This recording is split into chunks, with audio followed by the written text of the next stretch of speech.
ایک سچی کہانی لے کے آپ ساتھیوں کے سامنے آیا ہوں۔ یہ کہانی ہے عبداللہ اور حذیفہ۔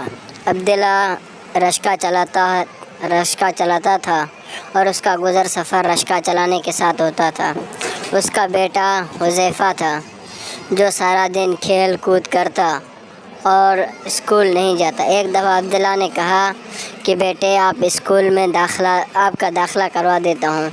عبداللہ جب حذیفہ کو لے کر اسکول گئے تو اسکول کے بعد فوراً ہی حذیفہ نے رونا شروع کیا تو عبداللہ نے مجبوراً اپنے بیٹے کو واپس گھر لے آئے اور اس نے کہا ٹھیک ہے چھوٹا بچہ ہے سمجھ جائے گا۔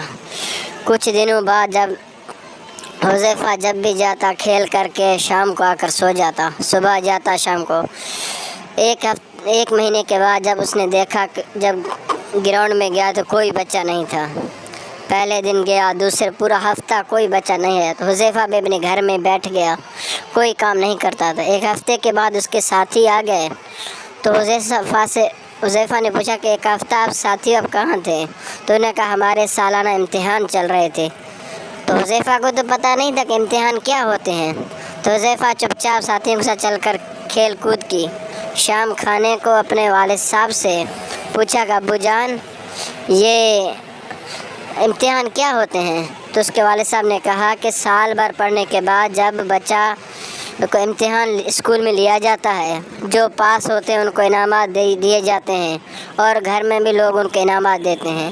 تو حذیفہ نے جیسے انعامات کا سنا تو اس کے منہ میں پانی آ گیا اور وہ سمجھ گیا کہ تعلیم بہت ضروری ہے، تو اس لیے انہوں نے والدین سے معافی مانگی اور حذیفہ دل لگا کر پڑھنا شروع کیا۔